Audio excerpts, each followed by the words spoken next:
आज श्रीमद् भगवद गीता चैलेंज 23तम दिन में आम सत् असत् पाई शोक करने अनुचित प्रसंग में भगवान द्वितीय श्लोक अर्जुन को कौन कहते जानिबा।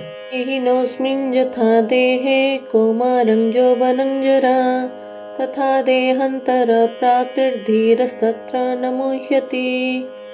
अर्थात देहधारीर एहि मनुष्य शरीर रे जेपरि बाल्यावस्था युवावस्था और वृद्धावस्था आसे अन्य शरीर प्राप्ति सेहीपरि हुए सेथिरे धीर मनुष्य मोहित हुए नहीं। शरीरधारीर एही शरीर रे प्रथमे बाल्यावस्था तापर युवावस्था और तापर वृद्धावस्था आसे। तात्पर्य हेउछि शरीर रे केबे हेले गोटी अवस्था रुहे नहीं, सेथिरे अनुक्षण परिवर्तन हेउथाय। शरीर केबे एक रूप रे रुहे नहीं एवं सत्ता केबे अनेक रूप हुए नहीं। शरीर जन्म हेबा पूर्वरु भी नथिला, मृत्यु पर भी रहिब नहीं एवं वर्तमान मध्य यह प्रतिक्षण मृत्यु मुखरे पड़ुअछि। वास्तव में गर्भरे प्रवेश करने मात्र मृत्युर क्रम आरंभ हो जाए। बाल्यावस्था मरीगले युवावस्था आसे, युवावस्था मरीगले वृद्धावस्था आसे एवं वृद्धावस्था मरीगले देहांतर अवस्था अर्थात अन्य शरीर प्राप्ति हुए। ये समस्त अवस्था शरीर बालक युव और वृद्ध तीनोटी जाक अवस्था स्थूल शरीर एवं देहांतर प्राप्ति सूक्ष्म शरीर और कारण शरीर मात्र स्वरूपर चिन्मय सत्ता ए समस्त अवस्था अतीत अवस्था मान परिवर्तन हो जाए हेले स्वरूप अपरिवर्तित रुहे। एहीपरि भावरे शरीर विभाग और सत्ता विभाग को पृथक पृथक जानुथिबा तत्वज्ञ पुरुष केबे कौनसी अवस्था मध्य मोहित हुअंती नहीं। एठारे शरीरधारीर एही शरीर रे कहिबार प्रमाणित हेउछि जे शरीरी और शरीर भिन्न भिन्न, शरीरी द्रष्टा और शरीर दृश्य। अतएव बाल्यादि अवस्थार जो परिवर्तन हुए ताहा शरीर रे हुए नहीं। जेपरि शरीर कौमार और यौवन आदि अवस्था में सेहीपरि देहांतर हुए अर्थात अन्य शरीर प्राप्ति हुए। स्थूल शरीर बालकर युवक और युवकर वृद्ध हेले जेपरि अवस्थार परिवर्तन को नहीं कौनसी शोक हुए नहीं, सेहीपरि शरीर गोटे शरीर अन्य शरीर को गले सेतरे शोक हेबा अनुचित। जेपरि स्थूल शरीर रहिबा संगे संगे कौमार यौवन आदि अवस्था आसे, सेहीपरि सूक्ष्म कारण शरीर रहिबा संगे संगे देहांतर प्राप्ति हुए अर्थात बाल्य और यौवनादि जेपरि स्थूल शरीर अवस्था सेहीपरि देहांतर प्राप्ति बा मृत्यु पर अन्य शरीर धारण सूक्ष्म कारण शरीर अवस्था। देहांतर प्राप्ति हेले स्थूल शरीर छाड़ी जाए सत, किंतु मुक्ति पूर्व सूक्ष्म कारण शरीर छाड़ी जाती नहीं। मुक्ति न हेबा पर्यंत सूक्ष्म कारण शरीर सहित संबंध थाए। एठारे विचारणीय जे आमको स्थूल शरीर तो ज्ञान हेउछि किंतु सूक्ष्म कारण शरीर ज्ञान हेउ नहीं। जदि सूक्ष्म कारण शरीर ज्ञान भी हेउ नहीं तेबे एहार परिवर्तन ज्ञान हेबो किपरि? एहार उत्तर हैला जेपरि स्थूल शरीर अवस्था मानकु नै स्थूल शरीर ज्ञान हुए सेहीपरि सूक्ष्म कारण शरीर अवस्था मानकु नै सूक्ष्म कारण शरीर ज्ञान हुए। स्थूल शरीर जाग्रत अवस्था, सूक्ष्म शरीर स्वप्न अवस्था और कारण शरीर सुसुप्ति अवस्था हुए। बाल्यावस्था रे मनुष्य स्वप्न रे निजको बालक देखे, युवावस्था स्वप्न रे युवक देखे आउ वृद्धावस्था रे स्वप्न रे वृद्ध देखे। एथिरु सिद्ध हैला जे स्थूल शरीर सहित सूक्ष्म शरीर भी परिवर्तन हुए। सुसुप्ति अवस्था बाल्य काल रे अधिक, युवा काल रे कम और वृद्ध काल रे ताठरु मध्य आहुरी कम हो जाए। एथिरु कारण शरीर परिवर्तन कथा मध्य सिद्ध हेउछि। द्वितीयतः बाल्यावस्था और युवावस्था रे निदरु उठिबा परे शरीर रे एवं इंद्रिय रे जेपरि सतेजता आसे सेपरि सतेजता वृद्धावस्था रे विश्राम पर आसे नहीं। अर्थात बाल्यावस्था और युवावस्था परि वृद्धावस्था रे विश्राम मिले नहीं। एही रूपे मध्य कारण शरीर रे परिवर्तन कथा प्रमाणित हेउछि, जहाकु देवता पशु पक्षी प्रभृति अन्य शरीर मिलिछि। सही शरीर रे बा देहाध्यास जोगु ताको अनुभव हुए जे ए शरीर ही नुह, तेबे यह है सूक्ष्म शरीर परिवर्तन। सेहीपरि कारण शरीर रे स्वभाव थाए जहा स्थूल दृष्टि प्रकृति बोली कहा जाए। सही प्रकृति देवता मानकर एक प्रकार और पशु पक्षी मानकर अन्य एक प्रकार। यह है कारण शरीर परिवर्तन। जदि शरीर परिवर्तन हेउथांता ताहेले अवस्था बदली गले मध्य मु सेही अटे एपरि ज्ञान हुअंता नहीं। किंतु अवस्था बदलिबा सत्वे एपरि अनुभव हुए जे प्रथमे जे बालक थिला युवक थिला से मु एबे भी अछि ଏଥିରୁ ପ୍ରମାଣିତ ହେଲା ଶରୀରରେ ଅର୍ଥାତ୍ ସ୍ୱୟଂରେ ଆଦୌ ପରିବର୍ତ୍ତନ ହୋଇନାହିଁ।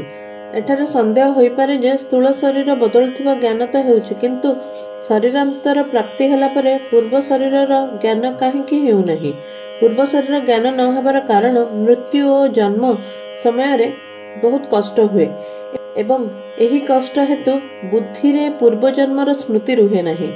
ଯେପରି ପକ୍ଷାଘାତ ରୋଗ ହେଲେ ବା ଅଧିକ ବାର୍ଦ୍ଧକ୍ୟ ଆସିଲେ ବୁଦ୍ଧିରେ ପୂର୍ବପରି ସ୍ମୃତି ରୁହେ ନାହିଁ, ଠିକ୍ ସେହିପରି ଜନ୍ମ ଓ ମୃତ୍ୟୁ ସମୟରେ ଅତ୍ୟନ୍ତ କଷ୍ଟ ହେବାରୁ ପୂର୍ବଜନ୍ମର ଜ୍ଞାନ ରୁହେ ନାହିଁ। ଜନ୍ମ ସମୟରେ ତାର ଶ୍ୱାସର ଗତି ରୁଦ୍ଧ ହୋଇଯାଏ ଏବଂ ପୂର୍ବ ସ୍ମୃତି ନଷ୍ଟ ହୋଇଯାଏ। ମାତ୍ର ଯାହାକୁ ମୃତ୍ୟୁ ସମୟରେ ଏପରି କଷ୍ଟ ହୁଏ ନାହିଁ, ଅର୍ଥାତ୍ ଶରୀର ଅବସ୍ଥାନ୍ତର ପ୍ରାପ୍ତି ଭଳି ଅନାୟାସରେ ଦେହାନ୍ତର ପ୍ରାପ୍ତି ହୁଏ ନାହିଁ, ତା ବୁଦ୍ଧିରେ ପୂର୍ବଜନ୍ମର ସ୍ମୃତି ରହିପାରେ। ଏବେ ବିଚାର କରନ୍ତୁ, ଅବସ୍ଥାନ୍ତର ପ୍ରାପ୍ତିରେ ଯେପରି ଜ୍ଞାନ ରୁହେ, ଦେହାନ୍ତର ପ୍ରାପ୍ତିରେ ସେପରି ଜ୍ଞାନ ସିନା ରହେ ନାହିଁ, କିନ୍ତୁ ମୁଁ ଅଛି ଏହିଭଳି ନିଜ ସତ୍ତାର ଜ୍ଞାନ ସମସ୍ତଙ୍କର ରୁହେ। ଯେପରି ସୁଷୁପ୍ତିରେ ବା ଗାଢ଼ ନିଦରେ ନିଜର କିଛି ଜ୍ଞାନ ରୁହେ ନାହିଁ, କିନ୍ତୁ ଜାଗ୍ରତ ହେଲା ପରେ ମନୁଷ୍ୟ କହେ ମୁଁ ଏପରି ନିଘୋଡ଼ ନିଦରେ ଶୋଇଲି ଯେ ମୋତେ କିଛି ଜଣାପଡ଼ିଲା ନାହିଁ। ତେବେ ମୋତେ କିଛି ଜଣାପଡ଼ିଲା ନାହିଁ ଏପରି ଜ୍ଞାନ ତ ହେଉଛି। ଶୋଇବା ପୂର୍ବରୁ ଯେଉଁ ମୁଁ ଥିଲି ସେଇ ମୁଁ ଉଠିବା ପରେ ବି ଅଛି, ତେଣୁ ସୁଷୁପ୍ତି ସମୟରେ ମଧ୍ୟ ସେଇ ମୁଁ ଥିଲି। ଏହିଭଳି ନିଜ ସତ୍ତାର ଜ୍ଞାନ ଅଖଣ୍ଡ ଭାବରେ ନିରନ୍ତର ରୁହେ। କେବେ କାହାକୁ ନିଜ ସତ୍ତା ଅଭାବର ଜ୍ଞାନ ହୁଏ ନାହିଁ। ଶରୀରଧାରୀଙ୍କ ସତ୍ତାର ଭାବ ଅଖଣ୍ଡ ରୂପେ ରୁହେ ବୋଲି ସିନା ମୁକ୍ତି ହୁଏ ଏବଂ ଶୋଇବା ପୂର୍ବରୁ ଯେଉଁ ମୁଁ ଥିଲି ସେଇ ମୁଁ ଉଠିବା ପରେ ବି ଅଛି, ତେଣୁ ସୁଷୁପ୍ତି ସମୟରେ ମଧ୍ୟ ସେଇ ମୁଁ ଥିଲି। ଏହିଭଳି ନିଜ ସତ୍ତାର ଜ୍ଞାନ ଅଖଣ୍ଡ ଭାବରେ ନିରନ୍ତର ରୁହେ। କେବେ କାହାକୁ ନିଜ ସତ୍ତା ଅଭାବର ଜ୍ଞାନ ହୁଏ ନାହିଁ। ଶରୀରଧାରୀଙ୍କ ସତ୍ତାର ଭାବ ଅଖଣ୍ଡ ରୂପେ ରୁହେ ବୋଲି ସିନା ମୁକ୍ତି ହୁଏ ଏବଂ ସେ ମୁକ୍ତ ଅବସ୍ଥାରେ ରୁହେ। ଜୀବନ୍ମୁକ୍ତ ଅବସ୍ଥାରେ ଯଦି ତାଙ୍କୁ ଦେହାନ୍ତରର ଜ୍ଞାନ ନ ହୁଏ, ତଥାପି ସେ ଯେ ତିନି ଶରୀର ପୃଥକ୍ ଏ କଥାର ଅନୁଭବ ଅବଶ୍ୟ ହୁଏ। ଯାହାଙ୍କୁ ସତ୍ ଅସତ୍ ବୋଧ ହୋଇଛି ସେ ହେଉଛନ୍ତି ଧୀର। ଏପରି ଧୀର ପୁରୁଷ ସେହି ବିଷୟରେ କେବେ ମୋହିତ ହୁଅନ୍ତି ନାହିଁ, ତାଙ୍କର କେବେ ସନ୍ଦେହ ହୁଏ ନାହିଁ। ଏହାର ଅର୍ଥ ନୁହେଁ ଯେ ସେହି ଧୀର ପୁରୁଷଙ୍କ ଦେହାନ୍ତର ପ୍ରାପ୍ତି ହୁଏ ନାହିଁ। ଗୁଣ ସଙ୍ଗ ହିଁ ଉଚ୍ଚ ନିଚ ଯୋନିରେ ଜନ୍ମ ହେବାର କାରଣ ଏବଂ ଗୁଣରୁ ସମ୍ବନ୍ଧ ବିଚ୍ଛେଦ ହେଉଥିବାରୁ ଧୀର ପୁରୁଷଙ୍କୁ ଦେହାନ୍ତର ପ୍ରାପ୍ତି ଆଦୌ ହୁଏ ନାହିଁ। ଜୀବ ନିଜର କର୍ମଫଳ ଭୋଗିବା ପାଇଁ ଅନେକ ଯୋନିରେ ଭ୍ରମଣ କରେ, ନର୍କ ଓ ସ୍ୱର୍ଗକୁ ଯାଏ। ଉକ୍ତ କଥନରୁ ପ୍ରମାଣିତ ହେଉଛି ଯେ ଗୋଟିକା ପରେ ଗୋଟିଏ 84 ଲକ୍ଷ ଯୋନି ଛାଡ଼ି ଚାଲିଯାଏ, ସ୍ୱର୍ଗ ଓ ନର୍କ ଛାଡ଼ି ଚାଲିଯାଏ, କିନ୍ତୁ ସ୍ୱୟଂ ସେହିପରି ରୁହେ। ଯୋନି ସବୁ ପରିବର୍ତ୍ତିତ ହେଉଥାଏ, କିନ୍ତୁ ଜୀବ ଅପରିବର୍ତ୍ତିତ ରୁହେ। ଜୀବ ଅପରିବର୍ତ୍ତିତ ରହୁଥିବାରୁ ହିଁ ତ ଅନେକ ଯୋନି ଓ ଅନେକ ଲୋକରେ ଭ୍ରମଣ କରେ। ଯିଏ ଅନେକ ଯୋନି ଭ୍ରମଣ କରେ ସେ ନିଜେ କାହା ସାଥିରେ ଲିପ୍ତ ହୁଏ ନାହିଁ, କେଉଁଠି ଛନ୍ଦି ହୁଏ ନାହିଁ। ଯଦି ସେ ଲିପ୍ତ ଓ ଛନ୍ଦି ହୋଇଯାଉଥାନ୍ତା, ତେବେ 84 ଲକ୍ଷ ଯୋନି ଭୋଗ କରନ୍ତା କିଏ? ସ୍ୱର୍ଗ ଓ ନର୍କ ଯାଆନ୍ତା କିଏ? ମୁକ୍ତ ହୁଅନ୍ତା କିଏ? ଜନ୍ମ ମୃତ୍ୟୁ ପ୍ରାପ୍ତ ହେବା ଆମର ଧର୍ମ ନୁହେଁ, ବରଂ ଏହା ଶରୀରର ଧର୍ମ। ଆମର ଆୟୁଷ ଅନାଦି ଓ ଅନନ୍ତ। ସେହି ଆୟୁଷର ଅବଧିରେ ଅନେକ ଶରୀର ଉତ୍ପନ୍ନ ହେଉଥାଏ ଓ ମରୁଥାଏ। ଯେପରି ଆମେ ଅନେକ ବସ୍ତ୍ର ପରିବର୍ତ୍ତନ କରୁଥିଲେ ମଧ୍ୟ ବସ୍ତ୍ରର ପରିବର୍ତ୍ତନରେ ଆମେ ପରିବର୍ତ୍ତିତ ହେଉଯାଉନାହୁଁ, ବରଂ ପୂର୍ବବତ୍ ରହୁଛୁ, ସେହିପରି ଅନେକ ଯୋନି ଭ୍ରମଣ କରୁଥିଲେ ମଧ୍ୟ ଆମର ସତ୍ତା ନିତ୍ୟ ନିରନ୍ତର ଯଥାବତ୍ ରହୁଛି। ତାତ୍ପର୍ଯ୍ୟ ହେଲା ଆମର ସ୍ୱତନ୍ତ୍ରତା ଓ ଅସଙ୍ଗତା ସ୍ୱତଃ ସିଦ୍ଧ। ଆମ ଜୀବନ କୌଣସି ଗୋଟିଏ ଶରୀରର ଅଧୀନ ନୁହେଁ। ଅସଙ୍ଗ ହୋଇଥିବା ଯୋଗୁଁ ଅନେକ ଶରୀର ପ୍ରାପ୍ତ ହେଉଥିଲେ ମଧ୍ୟ ଆମେ ସେ ହିଁ ରହୁଛୁ। ମାତ୍ର ଶରୀର ସହିତ ସଙ୍ଗ ସ୍ୱୀକାର କରୁଥିବାରୁ ଅନେକ ଶରୀର ଧାରଣ କରୁଛୁ। ସ୍ୱୀକୃତ ସଙ୍ଗ ତ ସ୍ଥାୟୀ ରହୁନାହିଁ, କିନ୍ତୁ ଆମେ ନୂତନ ନୂତନ ସଙ୍ଗ କରିଚାଲୁଛୁ। ଯଦି କୌଣସି ନୂତନ ସଙ୍ଗ ନ କରିବା, ତେବେ ମୁକ୍ତି ଓ ସ୍ୱାଧୀନତା ସ୍ୱତଃ ସିଦ୍ଧ। ଏଠାରେ ତତ୍ର ପଦ ଦେହାନ୍ତର ପ୍ରାପ୍ତି ବିଷୟରେ ବ୍ୟବହାର କରାଯାଏ ନାହିଁ, ବରଂ ଦେହ ଦେହୀ ବିଷୟରେ ବ୍ୟବହାର କରାଯାଇଛି। ତାତ୍ପର୍ଯ୍ୟ ହେଉଛି ଦେହ କ'ଣ, ଦେହୀ କ'ଣ, ପରିବର୍ତ୍ତନଶୀଳ କ'ଣ, ଅପରିବର୍ତ୍ତନଶୀଳ କ'ଣ, ଅନିତ୍ୟ କ'ଣ, ନିତ୍ୟ କ'ଣ, ଅସତ୍ କ'ଣ, ସତ୍ କ'ଣ, ବିକାରୀ କ'ଣ, ନିର୍ବିକାର କ'ଣ, ଏହି ବିଷୟରେ ସେ ମୋହିତ ହୁଏ ନାହିଁ। ଦେହ ଓ ଦେହୀ ସର୍ବଥା ଭିନ୍ନ। ଏହି କଥାରେ ତାଙ୍କର କେବେ ହେଲେ ମୋହ ହୁଏ ନାହିଁ, ତାଙ୍କ ନିଜ ଅସଙ୍ଗତାର ଅଖଣ୍ଡ ଜ୍ଞାନ ରହିଥାଏ। ଯେଉଁ ମନୁଷ୍ୟ ସହସା ମୃତ ହୋଇ ସହସା ଜନ୍ମ ନିଅନ୍ତି, ସେମାନଙ୍କର ପୁରୁଣା ଅଭ୍ୟାସ ବା ସଂସ୍କାର କିଛି କାଳ ପର୍ଯ୍ୟନ୍ତ ରୁହେ। ତେଣୁ ସେମାନେ ଇହଲୋକରେ ପୂର୍ବଜନ୍ମ ଜ୍ଞାନଯୁକ୍ତ ହୋଇ ଜନ୍ମ ନିଅନ୍ତି ଏବଂ ଜାତିସ୍ମର ବୁଲାନ୍ତି। ବୟସ ବୃଦ୍ଧି ହେବା ସଙ୍ଗେ ସଙ୍ଗେ ତାଙ୍କର ପୂର୍ବ ସ୍ମୃତି ସ୍ୱପ୍ନ ଭଳି ନଷ୍ଟ ହୋଇଯାଏ। ଜୟ ଜଗନ୍ନାଥ।